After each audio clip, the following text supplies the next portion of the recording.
Hello and welcome. I'm Josh, and I am grateful that you're here with me today. So, when I go back to the very beginning of my life, I can identify two pastimes that have been passions right from the very beginning. Those being reading books and playing board games. Today I'm going to talk about my history with board games. I'm going to talk about when I was a kid and my introduction to them. I'm going to talk about how I sort of grew and evolved over time. I'm going to talk about how I rediscovered board games after getting away from them for about a decade. And then finally I'll have a look at my little dabbling with even board game design. So it'll be fun for me to relive some good memories, and perhaps some things will be familiar and trigger memories in you as you go through these games with me.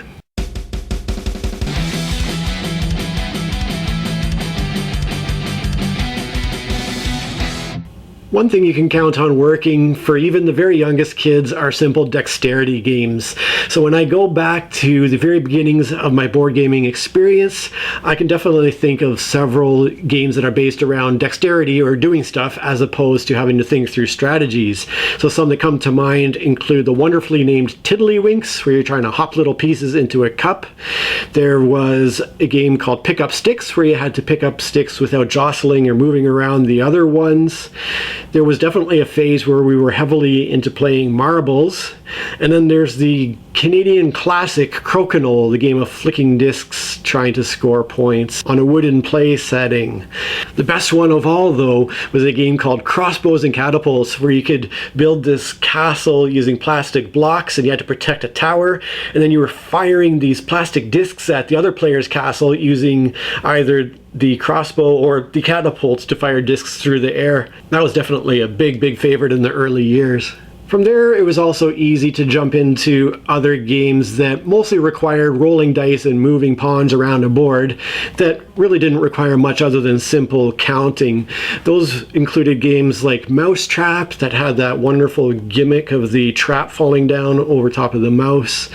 There was, of course, Snakes and Ladders, that was just really about rolling dice and seeing where you ended up. And there was Yahtzee, where, yeah, you're rolling dice and seeing what you get, but there is a little bit of strategy to Yahtzee, at least. Other simple early childhood games would be sort of simple party games like charades. But then there were also games that sort of started to take the first steps into strategy and critical and logical thinking. One game in particular was called Mastermind, where a player had to work through a puzzle to work out a series of colored pegs on a board using logical deduction.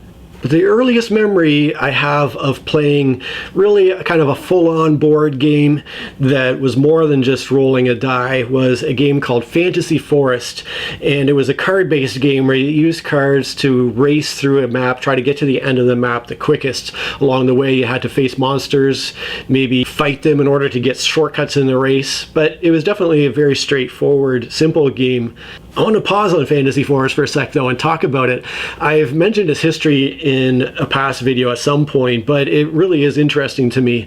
So Fantasy Forest was published in 1980 from a publisher that was called TSR. And TSR was a company that Gary Gygax co-founded in 1973 in order to formally publish and sell the rules of Dungeons and Dragons. He eventually sold TSR in 1997 to Wizards of the Coast, another big name in modern gaming. So there's a very interesting company history behind Fantasy Forest. Now, the designer, Michael Gray, also designed games for Milton Bradley. In fact, he apparently designed 36 games in 3 years, or one a month really, for Milton Bradley. And he eventually became the senior director of global concept acquisition for Hasbro's games division. One funny quote from Wikipedia said, "Game reviewer Tom Vassell has called him the wisest man in all of board gaming." It's kind of a funny random quote that I found on Wikipedia. And then finally, so we have an interesting company, we have an interesting designer, and we have an interesting game artist. The artist for Fantasy Forest was named Larry Elmore, and anyone who was into fantasy art from the 80s and 90s would recognize that name probably. He was a fantasy artist who achieved fame in the 80s in particular. He was actually Dungeons and Dragons' first professional illustrator, and amongst other things, he did art for Magic the Gathering Gathering cards. So just lots of really interesting D&D focused history behind Fantasy Forest. And here I am so many decades later, and I finally started playing Dungeons and Dragons too, but that's jumping ahead here. Now, of course, as I got older, I jumped up a little bit in complexity in terms of the games I played. As far as the dexterity games go, we had a game called Subbuteo, which was a soccer game where you had to flick little soccer players into a ball that would hopefully eventually find its way into the opponent's net. So it was all about flicking these soccer players around on this felt table. There was the speed card game called Dutch Blitz, where you had to empty your hand as fast as possible before the other players. There were slightly thinkier party games like Balderdash, where you had to invent word definitions. There were the classics like chess and checkers.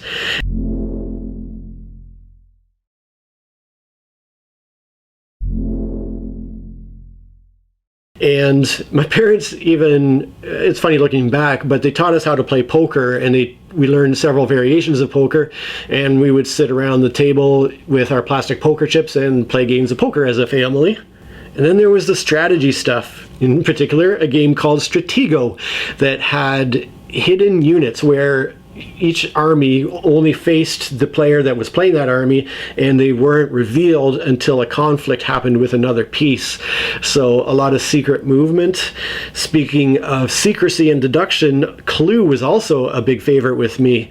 Now, I mentioned Mastermind earlier, where you had to use logical deduction to solve a pattern, and Clue was another one that scratched that same deduction itch for me, because I was big into detective stuff when I was a kid.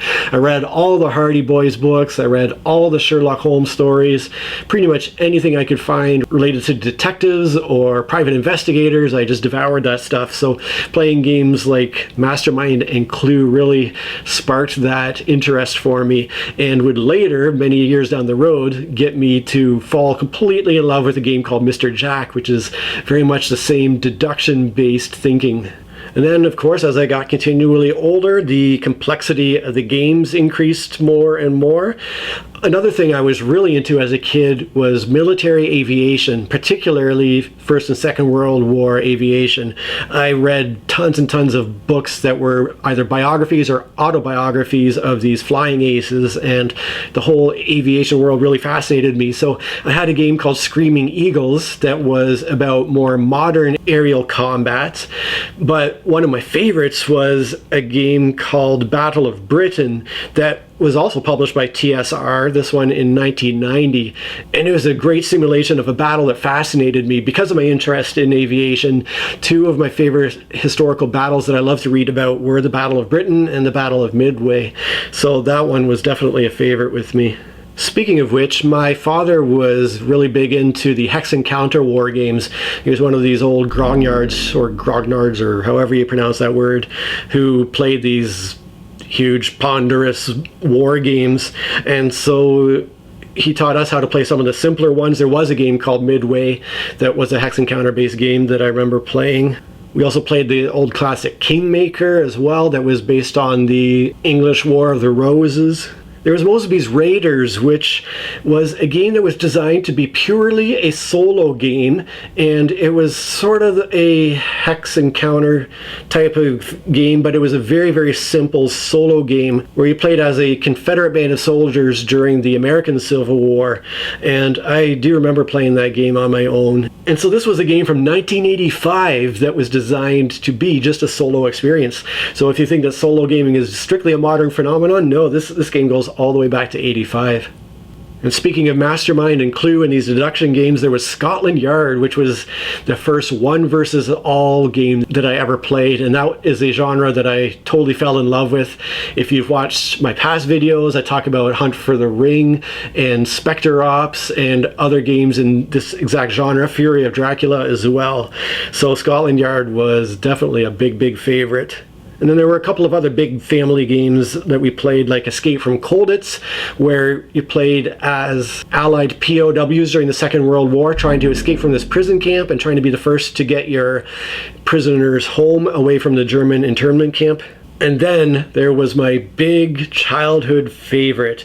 It was a big 4X game. Explore, expand, exploit, exterminate.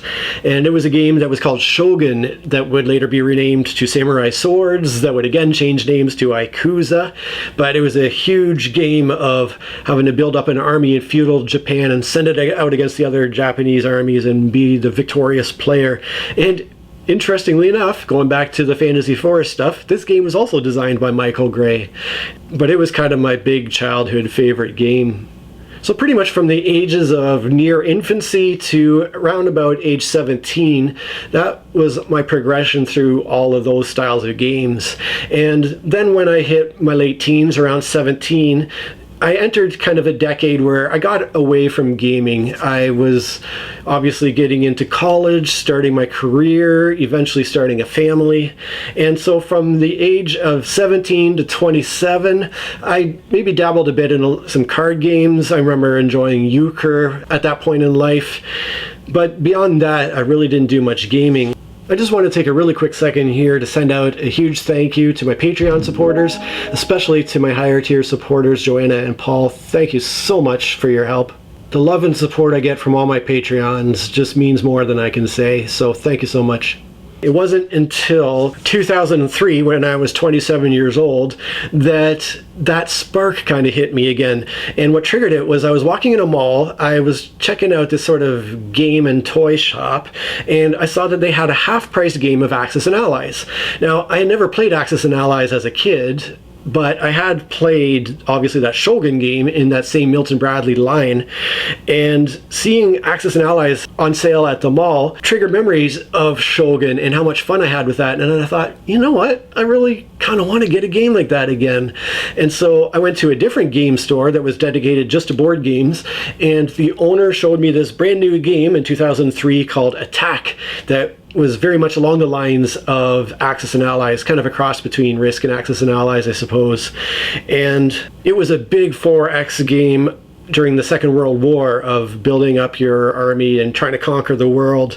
And it quickly became my number one favorite game for quite a long time, even after I started to explore this world of gaming again. And what happened there was, at the store, the same person that sold me Attack and the Attack expansion, that's kind of necessary to play with the base game in my opinion, the same store employee also told me about this website called BoardGameGeek.com. And from there, my gaming world exploded. After I picked up Attack, I started checking out games on Board Game Geek and buying these games that were suggested there. At the time, I was dating my now ex-wife, and we really got into this hobby together. It became kind of our go-to hangout activity, and so we really discovered the hobby together and really played a lot together. I remember that one of those early games that we played a lot was called Battle Cry, which was the very first Commands and Colors style game, but it was set during the American Civil War. I also discovered these German games, which are now called Euro games, and one of those earliest ones was a game I picked up called Durch die Wüste, or something like that, and it's now called Through the Desert, and to this day it is a great game. But I remember having the big German box for Through the Desert. So over the course of the next 5 years, I acquired a lot of games, played a ton of games, and really dove headfirst into this hobby again. And eventually that would lead to 2008, to my first time with dabbling with game design. So because Attack and the Attack expansion collectively were kind of my number one favorite game at that point, I had actually designed some fan-made expansion content for Attack and posted it on Board Game Geek, and I'd written a bit about the game, and all of that led to me being invited to playtest the Attack Deluxe expansion that was eventually published in 2009. So it was my first time getting my name in a game rulebook as a playtester, and I did a little bit of rules editing and just helped a little bit with the development of the Deluxe expansion, and so I was really proud to have been a part of that. Fast forward a few years to 2011, and I discovered the world of Kickstarter, and I started kickstarting games, which is a practice I don't really do anymore, largely due to, first of all, the conversion rate between the Canadian dollar and the US dollar, secondly, the cost of shipping to Canada, and thirdly, the fact that these things combine to mean that I would more often than not spend more money to buy a game through Kickstarter than through my local friendly game store. But anyways, there were two games that kicked off my Kickstarter purchases. One of them was a game called Empires of the Void by Ryan Lockhart, another 4X style game, this one set in space. And I actually volunteered to edit the rules for him. When I saw his draft rules, I thought, oh, there's a lot that could be improved here. So I offered to just basically do some basic copy editing for the rulebook, and once again I got my name in a rulebook, this time as a rules editor, when the game was published in 2012. In 2013, something similar to what happened with Attack happened again. Another game, a game called Clash of Cultures, a huge civilization game, again a 4X game about building up a civilization, exploring a world, conquering other civilizations, developing technologies, all that great stuff. It was a game that had become a big favorite with my wife and I, and we had played it quite a lot. And once again, I had done some very in-depth fan expansion content where I had made unique civilizations for each player in the game to start with, and wouldn't you know it, the designer decided to publish an expansion in which players played individual civilizations. So he was familiar with what I had previously done on Board Game Geek with my own fan content. So again, he invited me to do some development and playtesting with the Clash of Cultures Civilizations expansion, which was published in 2014. Unfortunately, my health at the time wasn't very good, and while I did contribute some, I remember, for instance, contributing a lot to the Celt civilization in particular, as well as, again, rules editing and that sort of thing. But I didn't manage to do quite as much as I hoped to in terms of being involved with the development of the Civilizations expansion. So from about 2008 till 2014, there were just a couple of instances there where I was able to do some play testing, some rules editing, and be a little bit involved with the behind-the-scenes stuff in board game development. But in 2017, I decided to take it a step further and design my own game. Now, this is something I hadn't done since childhood. One of my hobbies as a kid, because I loved board gaming so much, was designing my own original board games. And I did end up completing several designs. I remember the one kind of hit I had that was a hit with the family was a race car game where I made little 3D cardboard race cars that raced around a racetrack using special dice and that sort of thing. And I designed a war game and a soccer game, and there were several games that I had actually designed as a kid that I was pretty proud of, but I hadn't done any original game design since then. And at one point, I was looking at stock-based route connecting train games and thinking, there are a lot of these very simple games in that style that do really interesting things individually, but there's not one that really hits all the points that I love about those games. So I thought, well, this is my chance to design my own game in that style that brings together a lot of the elements that I enjoy and create something that is unique and fun for me. So because I built my own game around bits and pieces of other games, I ended up calling this one Frankensteam. And this is the box for it. Just sort of mocked up a very basic box for Frankenstein here. And I built this prototype. I did a lot of testing on my own, a lot of tweaking, a lot of sort of reworking. Eventually, when I was pretty happy with the design, I took it to my friends and did a bit of playtesting with them. There were a couple of occasions where I also had an opportunity to playtest with strangers, which frankly ended up being horrible experiences. Just awful. But the games I played with my friends were okay. The game worked, but there wasn't that spark that had people asking to play it again, or that even had me really excited. It was a game that worked and pretty much did what it set out to do, but there wasn't that sort of special something that pushed it over the edge to being a great game. So ultimately I ended up, I guess, pretty much leaving the design behind. And I don't know, hopefully I've got enough rule stuff written down that I could maybe bring it out again at some point. I think I have at least player aids that summarize rules that would help me out in that regard. But so far that's been my sort of one and only experience with original game design. Although for years now I've had in the back of my head the completion of a trilogy. So the trilogy is a cooperative game called Flashpoint Fire Rescue, where players play as firefighters who are trying to rescue people from burning buildings. There's another game that's not directly related to it, other than it is another cooperative game called Police Precinct, where players are playing cooperatively as police officers trying to solve crimes and problems in the city.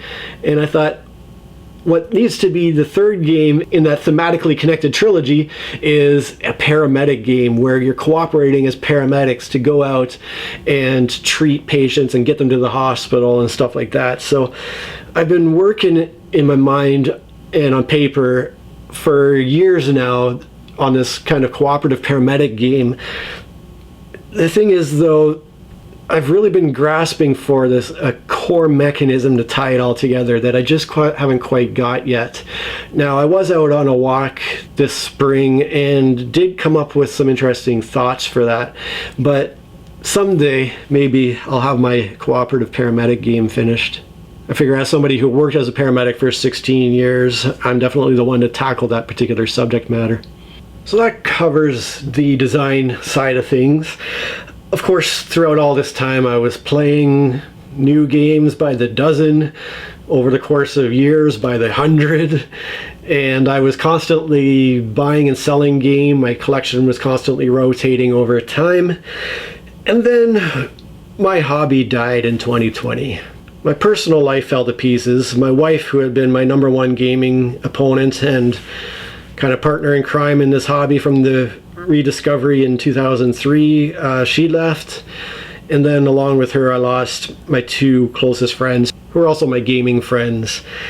And so at the beginning of 2020 I basically lost my gaming loved ones and haven't been back to playing a game with another adult since then. So that's been rough. I still have my kids to play games with, and we've certainly had fun. But in the meantime, I popped up in a couple of unexpected areas of the gaming hobby. First of all, a friend dragged me kicking and screaming into Magic the Gathering just before my life kind of fell apart on me. And I was proud of the fact that I had never played a collectible card game. I had never been sucked into that money pit, that endless drain of finances. And I steered clear of all collectible card games, living card games, anything to do with that sort of thing. But my friend had recently discovered Magic and really wanted somebody to explore the game with. So he actually purchased a whole big starting box set for me. And we got into playing Magic, which initially I was like, yeah, it's an okay game, I guess. A lot of it depends on the cards you draw. And it seemed fairly kind of luck dependent in that regard. I wasn't super thrilled with the design, but I was having fun hanging out with my friend. But then after he bought me this box set of all my own cards, I discovered the joy of deck building and creating my own decks and being able to bring in a deck I've created and try it out, play it against other decks. And that really sparked my interest in Magic. Since 2019, I've built something like 40 of my own decks, largely from kind of cheap common cards that you can get in packs of hundreds. But that is something I unexpectedly kind of fell in love with. And then the most recent development of all is just a few months ago, my friends, after asking me several times, managed to convince me to start playing Dungeons and Dragons with them. So I started to get into role-playing games. Now, again, I wasn't super keen on the idea, especially since we have to play over Zoom and can't get together in person, partly due to the pandemic, partly due to geographical separation between the players. But it was a group where we have, thankfully, an experienced DM, and then 3 brand new players to role-playing games. So the 3 of us have been kind of stumbling through that together, and we've been enjoying our times together. I don't love playing on Zoom. I think I would have a lot more fun if it was being played around a table in person, but it is what it is, and regardless, it is something fun to do with my friends. So that pretty much covers my entire history with tabletop gaming. I'd love to hear what got you into gaming. Was there one game that was a spark for you? Was it, like me, a childhood memory of something that got you into it? Please do let me know. Holy cow, you made it to the end of this video. That really does mean a lot to me. The other thing that means a lot to me is if you would give it a thumb up or subscribe to my channel, or maybe share this video with one person that you think would enjoy it. Cheers.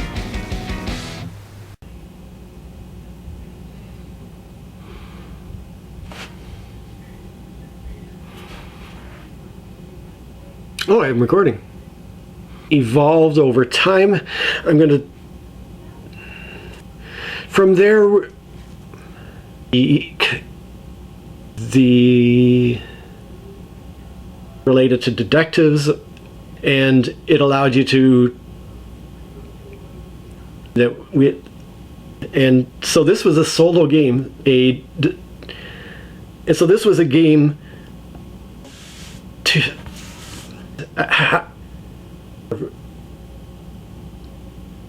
one of those early games that we did a lot. Any design, any actual, I completely, please, if you are into board